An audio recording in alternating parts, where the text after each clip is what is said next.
አዎ በደንብ ምን ተናገር እንጂ አይነቅሽ አይደለም።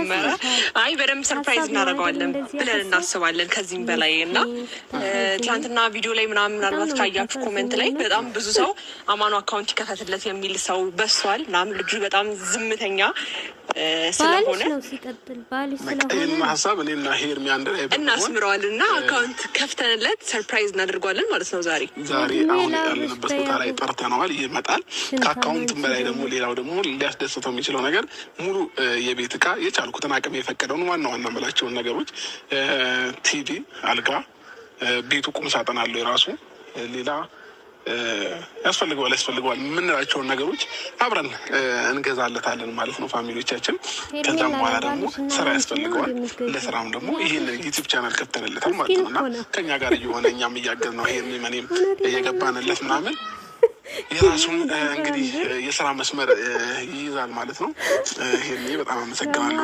ባይዘዌ እሷ ነች ለዚህ ሁሉ መስመር ያበቃችሁ። እሷ ቤት ባትከራይለት አዲስ አበባና ባትለው ኖሮ ለዚህ ሊበቃ አይችልም ነበርና ይህንን በጎ ጥሩ ሀሳብ ስላመጣሽ ይሄን ከልብ እናመሰግናለን። እድሜ ጤናሽን ያብዛው።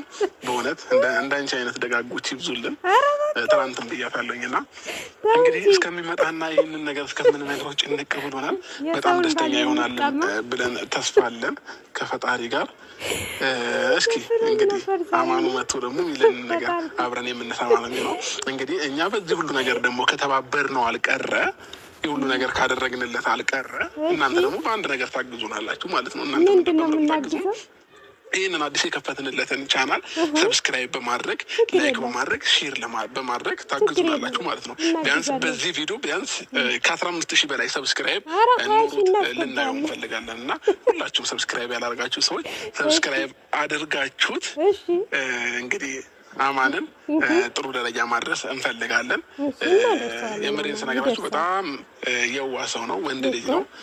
ወንድ ልጅ ደግሞ እንግዲህ ትምህርቱን ጨርሶ ካምፓስ ገብቶ ስርዓቱ ደግሞ ሲቀመጥ በጣም ያሳዝናል እና አማኑ ማለት ትምህርቱን ጨርሷል።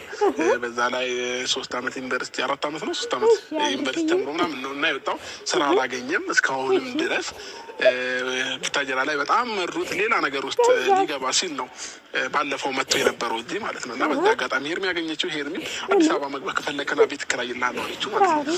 ስለዚህ ይህንን ምስኪን ወንድማችንን ሁላችንም ሰብስክራይብ እናደርገዋለን ማለት ነው። ሁላችሁም ይህንን ቪዲዮ ደግሞ ቫይራል እንዲሆንለት ላይክ ማድረጋችሁን እንዳትረሱ። ቪዲዮን ስትጀምሩ ሁላችሁም ላይክ በማድረግ ጀምሩ። ሰብስክራይብ ደግሞ ግዴታ ነው። ከ15,000 በላይ ሰብስክራይብ እንጠብቃለን። ሄርሚ እስኪ በዛ አንደበትሽ በዛ በሚጣፍጠው አንደበትሽ ንገራችሁ። ምን ብዬ ልንገራችሁ? እንዴ እንዲያግዙት ነው። በዛ ላይ ማለት ነው በውስጥ መስመር ደግሞ ልጁን ማግኘት እንፈልጋለን ስልኩን ካላችሁ ምናምን ያላችሁን ሰዎች ነበራችሁና በውስጥ መስመር ብዙ ሰው ለምን ስልኩን አታስቀምጡልን ምናምን እያላችሁን ነበር። ስለዚህ የኢትዮጵያ ስልክ ቁጥሩን ኮሜንት ላይ እናስቀምጥላችኋለን ወይ ከቪዲዮ ስር እናስቀምጥላችኋለን እና ደውላችሁ አግኙት። እኛ አሁን ወንድምና እህት እንደሆን ነው ሁሉ እናንተም ወንድም ሁኑት እህት ሁኑት። ደውሉለት። ስልኩን ከስራ አስቀምጠላችኋለሁ ኮሜንት ላይም ከቪዲዮ ስር ላይ አስቀምጠላችኋለሁ እና የደውላችሁ አግኙት። እንዳላችሁ በምፈልጉት ነገር አግዙ ትላለሁኝ ቤተሰቦቼ። ሄርሚዬ ግን በዚሁ አጋጣሚ ማለት ነው አብርሽ አሁን እኔ አካውንት ለመክፈት በቃው የሚገርም ነገር እኮ ነው በእውነት። አሁን እኔ እንጃ በቃ እኔም አሁን የሚገራርሙ ኦዲየንሶች አፍርቼ ወይኔ አማን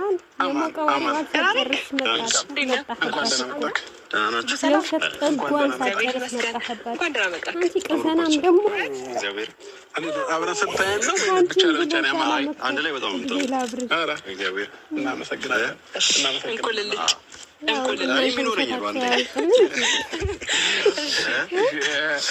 አማኑ ዛሬ ትልቅ ሰርፕራይዝ ተዘጋጀለ።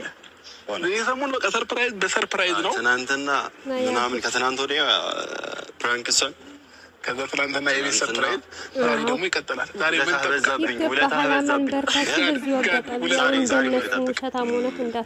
ትናንት ባዶ ቤት አይደለ የተባለው ዛሬ እቃ ምናልባት ነው አይደለም አላወቅኩም። ብሩኬ ሶፋውን አዘጋጅቶ ይሆን እንዴ? አይ ሶፋ እኮ ነው የሚሉት። ግዙ ላኩ የመዳም ምን ችግር አለው? እቃ አይደለም ግዙ እቃም አይደለም። አይ በቃ ጦስ ይውጣ ታስቀምጥ ጦስ ይውጣ። ሲጨነቅ ደግሞ ሌላ ድንገት ነው እንዴ? እሺ ለማንኛውም አማኑ እንግዲህ የሰው ልጅ መጀመሪያ የሚያስፈልገው ምንድነው? መጠለያ ነው። መጠለያው ከተገኘ በኋላ ደግሞ ለሰው ልጅ ስራ የሚባል ነገር አለና ስራ ያስፈልጋል። ስራ ስለሚያስፈልገ እኔና ሄርሚ በመመካከል የሆነ የስራን መንገድ ልናሳይ ተስማምተናል። እግዚአብሔር በአንድ ቪዲዮ ሁለት ውሸት ማለት ነው። አራጨብጭቢ ቻናሌ ነው የከፈትኩለት በቃውኝ ልነግርህ ነው። ተዘጋጅቶልሃል። ከአንተ የሚጠበቀው አእምሮን አዘጋጅተህ መስራት ብቻ ነው። ሄርሜላ ጋር ተመካክረን እና ባይዘው እነዚህ የሚያመጣቸው ሀሳቦች በሙሉ ከእኔ ብቻ እንዳይመስልህ። ቅመም የሆነች ልጅ ነች። እያንዳንዱ ነገር ባለውለታ ነች ሄርሚ። በጣም ነገ ላይ ትልቅ ደረጃ እንደምትደርስ ታውቃለች። እና ትልቅ ደረጃ ስትደርስ እንዳትረሳት። አንተም ደስተሃል እንኳን እሷ እንዴት እረሳለሁ? የእኔ አባት እንዴት ይረሳናናናን ያደረግነ ሁሉ ልጅነት ፍቅርነና ፍቅር ፓርት ተረሳሽ ተረሳሽ። እሺ ለማንኛውም በጣም ደስ ብሎኛል። እንደዚህ ሆነ ራሱ ስላየሁ ማለት በዛ ሙድ ውስጥ ሆነ ሳናገረ ምናምን። ዛሬ ላይ ግን በቃ ራስህን የሆነ ነጻ አድርገህ ፍሪ ሆነህ እንደዚህ እየሳቅ ስላየን በጣም ደስተኛ ነን። በነገርሽ ላይ ትናንትና ማታ እንደዛ ስልሽ እዛ ቤት እንደዛ ካደረጋችሁልኝ በኋላ ማታ ብቻዬን ነው ያለቀስኩት። የምር ነው የሆነ ኤክስፔክት የማታረጊው ነገር በህይወትሽ ሲመጣ አንዳንዴ ግራም ትጋባያለሽ ምናምን። ያው ደስታውን በራሱ አንዳንዴ እንባ ያመጣል። ግን በእውነት በቃ አይደለ ያላሰብኩት ነገር በህይወቴ ስለሆነ በጣም በጣም ነው ደስ ያለኝ። እንባ ነው ማታ ቁጭ ብዬ እያሰብኩኝ እያለ እንባ እንትን እያለኝ የነበረውና እግዚአብሔር በጣም ነው የማመሰግነው። አይዞህ ብራዘር። ለማንኛውም ዛሬ እንግዲህ በዋነኝነት የመጣንበት ዋናው ዓላማ ምንድን ነው? እዚህ ጋር የምታየው ካሜራ ይታያል አይደለ? የራስህን ዩቲዩብ ቻናል ከፍተንልህ በራስህ ስም አማኑ ቲዩብ ይላል እና በራስህ ቻናል ነው ከዚህ በኋላ የምትመጣላቸው። ስራ ያልንህ ደግሞ የምራችን ነው። እግዚአብሔርን የራሴ ኖረኝ ነው የራስህ ዩቲዩብ ቻናል በስም ያው ዛሬ እኮ ስድስተኛ ነው ሰላም እያልከን ያለው። ትናንትና ሰላም ዛሬም ሰላም። ሁለታችሁ በዛብኝ። ስድስተኛ ነው ሰላም እያልከን ያለው። ታውቆላ ምን ልበልሽ? አሁን ትናንትና ያንን ቤት ተናደረጋችሁኝ። ዛሬ ደግሞ ሌላ ይኸው የስራን ደግሞ መስመር የምትይዝበትን ዩቲዩብ ቻናል ከፍተንላል። ከዛም ባለፈ ደግሞ ሌላ ሶስተኛ ደግሞ እንግዲህ ለአንተ ለጊዜው ይሆናል ብዬ የማስባቸውን ነገሮች የቤት እቃ አብረን ሄደን የምትፈልገውን ነገር አሁን ዛሬ ሆኖ ሄደን የምንገዛ ነው ማለት ነው የሚሆነው። ያንን ደግሞ ሌላ ሙሉ ወጪውን ሸፈንልን እና አማኑ ከዚህ በኋላ ማለት ነው የህይወትን መስመር ትይዛለህ ማለት ነው።